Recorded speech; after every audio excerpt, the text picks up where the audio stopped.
All right. Hello. Welcome to another episode of Backyard Progression with me, Brown Kenko, where I show off my backyard and talk about the way seasons change and society, I guess. So the berries here have started to get ripe within the past week, so you can kind of see that there's not a whole lot of action going on. Like there's a few bits here and there. But these are black raspberries, so they start red and turn black. Whereas regular raspberries start off whitish and turn red. We also have a singular plant of golden berries back here somewhere. Couldn't tell ya. But I think berries are incredibly neat. There's this concept I guess people have of surviving in the wilderness, gathering berries and stuff. Like, you are not gonna live on berries. There, one plant has maybe like 5 or 6 that you can really get. Like, blueberries are an exception. Um, but even still, like, you might get 10, 20 off a blueberry bush. Even then, like, that's not even a meal for a day. Like, the hope would be that the birds would eat the berries and propagate them, or the berries would propagate themselves. Not always the case. So, you have to kind of like be aware of more of the different tools at your disposal and what you would want to eat. Because you could eat burdock. Burdock is plentiful, it gives big roots, and very it's very much in a lot of places. It spreads very easily because of the way their seed structure works, little spike balls that attach to things and animals. So, being aware of what this kind of stuff looks like, and my ongoing quest for wild onions has matured, and we're going to see more of me actually like picking some later, because they're at the point where they'll like, with the slightest bit of pull, just fall out of the ground. So I'm very sure this is the seeding stage. Not much more to do with that. The weather's been really weird. We normally don't get drought into a lot of rain, but even with the a lot of rain that we've gotten, the land has just sucked it up. So the creek is still very dry. It's weird. It's been a very weird season, especially with Canada being on fire and everything. It's so rough, and I mentioned people stuff because like it's hard not to think about how presidencies work. And the current president is likely to get flack for the things currently going on, even if it's set in motion by the past president. It's so weird. But I would hope in a better system that people are responsible for their actions. I saw a TikTok the other day where it was suggesting that Congress go back to being able to beat the shit out of each other. And truly, it would solve some of the term limit issues. Like, it's a wild concept, but it would be very interesting to like have that happen, and it would probably make ratings for Senate hearings much more interesting. But unlikely for sure. I doubt there's really an instance where bringing violence back into a system ever prevails. And violence isn't really the answer. Like, you can't threaten someone. Like, then it becomes what's it, a warlord kind of situation where you've got the one guy who's really strong, kind of taking everyone else and just like subverting the whole system.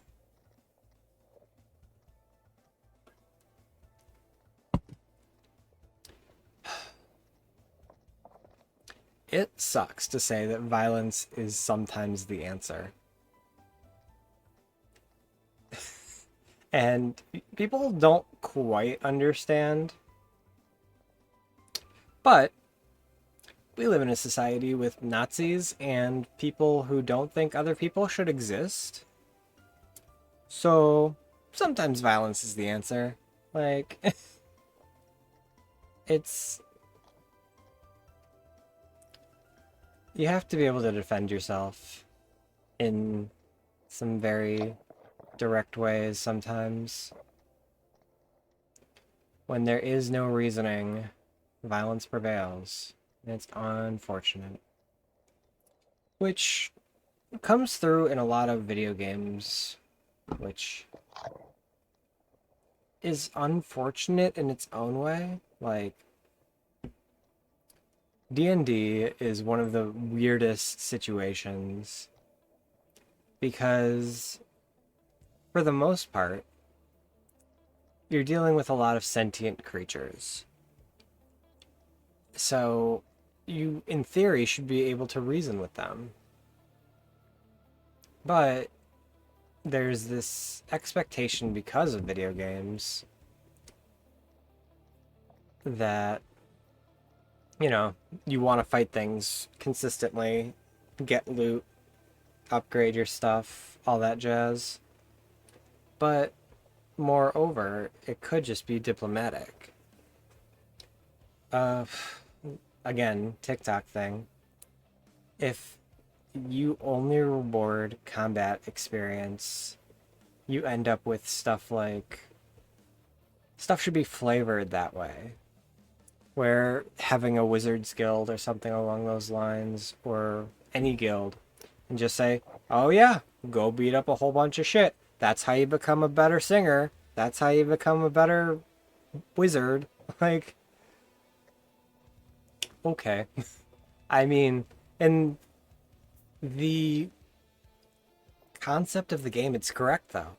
The way a lot of people play, combat is the only thing that gives experience, and it's unfortunate. These are red raspberries, by the way. You can see some of them are still white. But it's difficult, and you have to sometimes um, be more aware of the things that like you appreciate and reward those things. I was able to train my cat to come when I call it because of the reward system. Positive reinforcement works a lot better than negative reinforcement. Sometimes people need a touch of negative reinforcement at the beginning to correct behavior.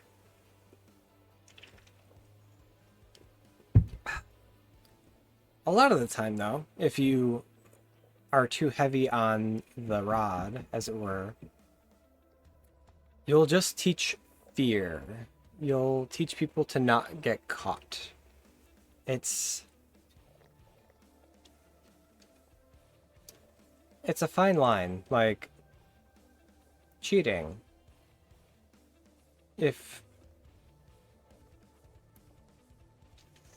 somebody at a table is cheating, it cheapens the rest of the game for everybody else. Um, and it's such a weird thing to cheat in a very low stakes situation.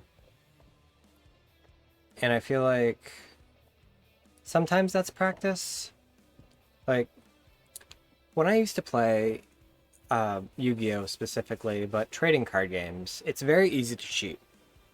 It's one of those situations where a player could very easily draw extra cards, and like if they keep their hand concealed or like keep the extra cards in front of other cards, it becomes a lot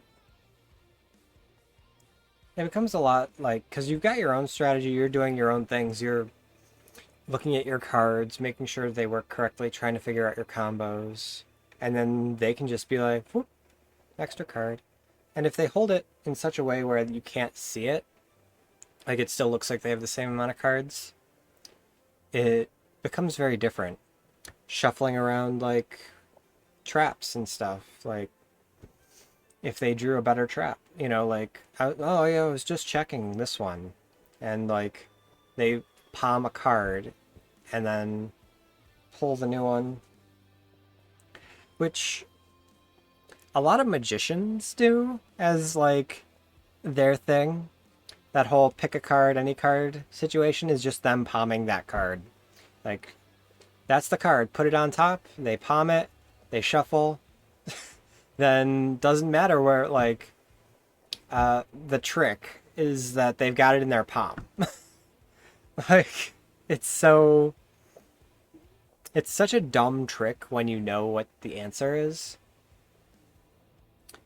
But that's magic. It's preparation for misdirection.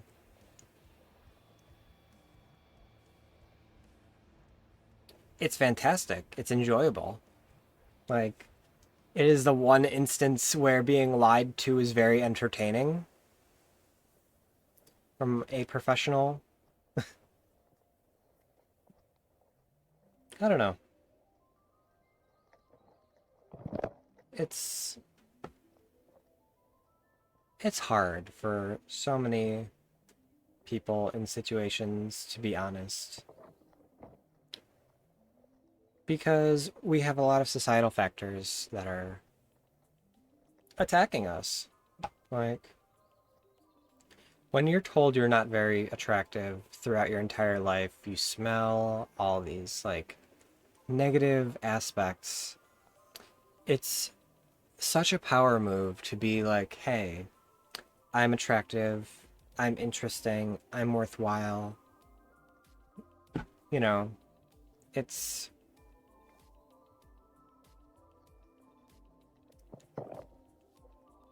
it's hard to see sometimes, and depression is rampant in the current society. I wish there was better answers for people, better situations. One of the major issues is that we are pack creatures. We are made to have a support network, a village that we can all work with and utilize the skills of everybody involved. We're not supposed to be individualistic creatures. It's the whole thing. So we are put into these villages when we're very young, in school, into college. You get a dorm, you get these like communities. But then they expect that to go into work. And work is not a community, no matter what anyone says. I mean, there might be some exceptions, but for the most part, work is work. It is very separate. These people are here to make money. They're not here to help you. They're not here to make sure that you're doing okay. They just want money. When it all comes down to it.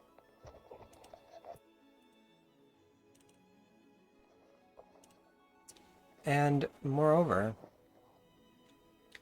it's a lot. My cat here has been very cute. She doesn't like when I wear hats. She gets very concerned. So she's gonna dart away. She's incredibly cute. It's been wild raising her. But for the most part, she has not been in a situation where she has had a cat friend. So she never had that socialization that was supposed to happen when they're young. She got taken away from her mother as a kitten. Mother died, something along those lines. So ended up raising this cat from a kitten, and every interaction with other cats has gone badly. They've wanted to assert dominance, and it's left our poor little being here without a pack and without even the concept of other cats being in a social manner. Which, how sad, you know? Poor kitten. And a lot of people are in that same situation. They're ridiculed all through high school. They just put their head down and were told to work hard in college, so they didn't really go to parties or interact with others. And it misses the point. It's unfortunate when you get someone who's exemplar enough to do it all on their own. Like, it just ends up being bad for them in the end. I know, it's so hard to think about that way, but it's a lot of what's going on right now.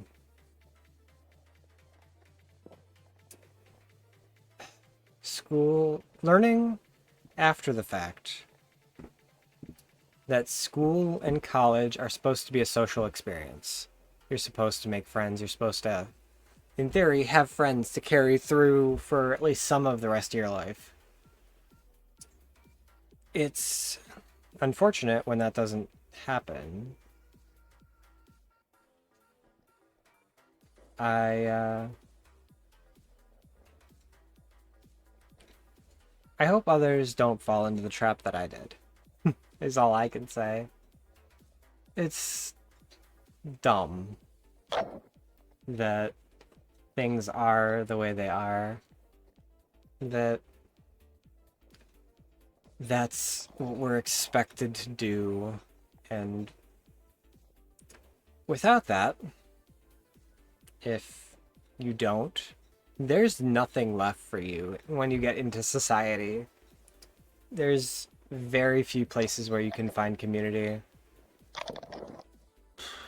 My LARP, when I could attend, was very similar to a community. It was very nice to be in a very large group of people who generally cared for everybody there. There's like fake rivalries and stuff, but like if your head is down in a toilet and you're not doing well, even your worst enemy might bring you some bread and water and make sure you're, alive and still kicking. It's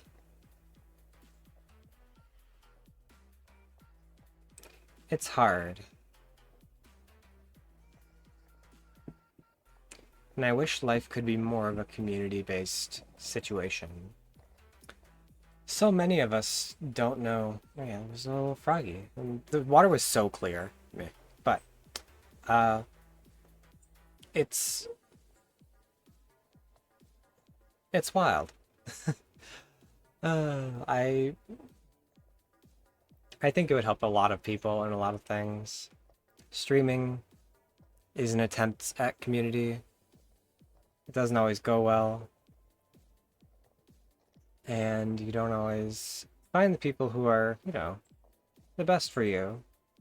But there is that hope that you'd gravitate towards people who have good views, who have a solid nature.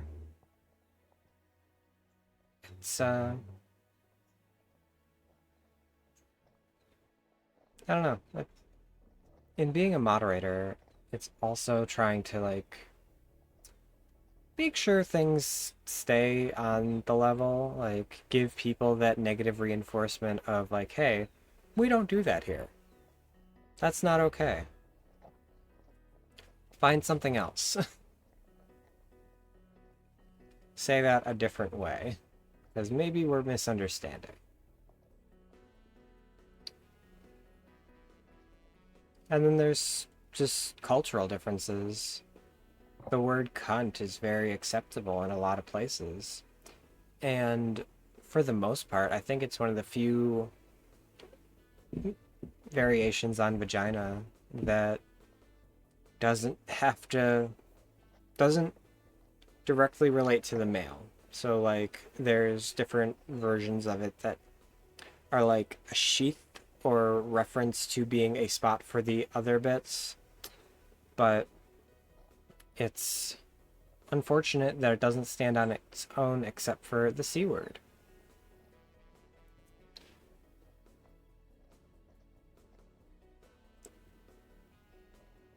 Language is so interesting, and the cancel culture of things is so interesting. Like, for the most part, I believe sexual predators and racists should be canceled to some extent. Like, if they can't keep those views off public spaces, they shouldn't be allowed to interact with those public spaces. It's a big world. We are all just variations of apes that evolved a long ass time ago, and we're still holding on to DNA that hasn't quite caught up to our current situation. So, living in different parts of the world, even as the world changes, it's one of those things.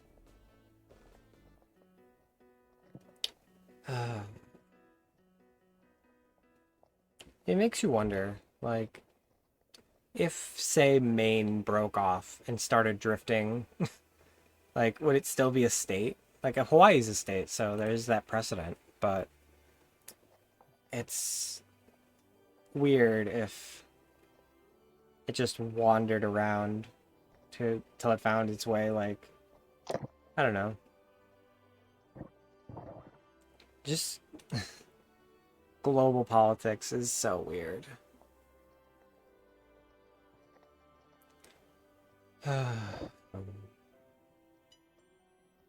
There's a world in which we live that weird. My single slice of toast decided it wanted to skyrocket my blood sugar. Even after this walk, blows my mind. So, we are very unsure of how our bodies even work. It's absurd how little we know about the world we live in, our bodies, what we should be eating, what we shouldn't be eating. And it's all because there's money involved. if you take out the money and fund research just for the sake of funding it, like, I don't care what results you find, figure out what people should be eating, figure out how to make enough food for everybody, make sure everyone gets enough food. So here are the onion seeds that I was talking about. They're all over the place, and I decided, like, since I didn't come through this way very often, I should go pick some. So I end up with a fistful, which is different from a handful. And I think I'm one of the few people who's on this, and it's my little hill, that handful is very soft. You get, like, you can kind of, like, loosely have a handful of something. A fistful you kind of have to, like, struggle with. There has to be, like, a little bit of anger to it, like you're really holding on. And it's a little bit more than a handful for whatever reason. So I got a fistful of seeds at this point. I'm still just like tucking along. The actual little bits are just getting pulled out, so it's kind of hard to do. But I'm managing, getting a bunch, because I want to see how it turns out. I'm very curious to see. Yeah, so there's my handful of seeds. And I just keep adding more. Hopefully, we can plant into some onions. It's so funny, to me specifically, uh, that I stop playing Stardew and start actually farming.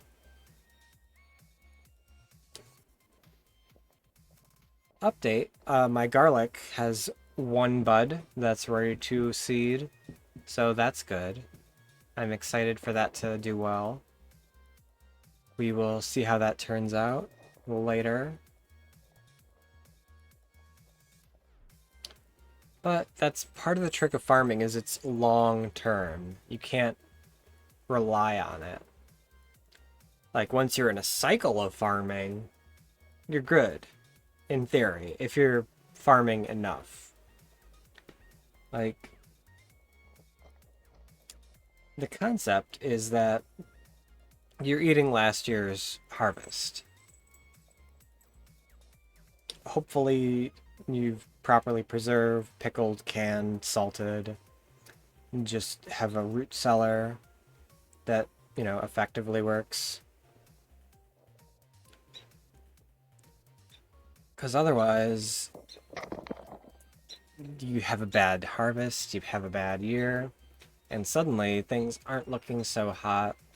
But the concept is that you could then ration out the current harvest even further and supplement with this one, so that when you're into the next harvest, you can kind of like keep everything up. You've got an idea of just how much stuff you have.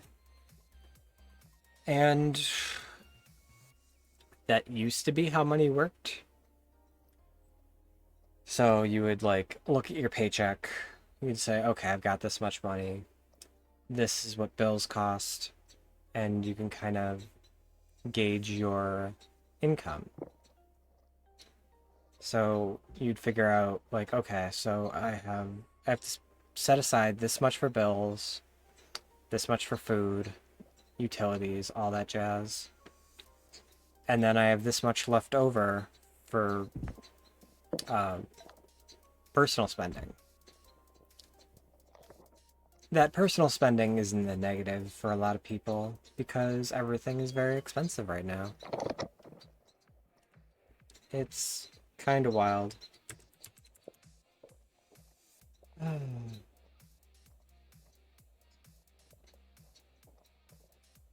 I may have found a way of income personally, which is nice. It's not a job, which is even better. But we'll see. I did pick some of the mint I had over here. Made a nice giant bundle. You can go grab that to show off. One moment.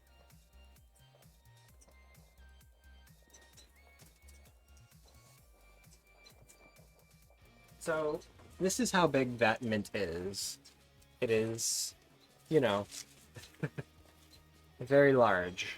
So I will have a decent supply of mint coming into the next year. Alright, but that's it for my episode today. Thank you all for watching. I appreciate you all. I'm going to break here. Remember to like, follow, subscribe. And we will be back next week.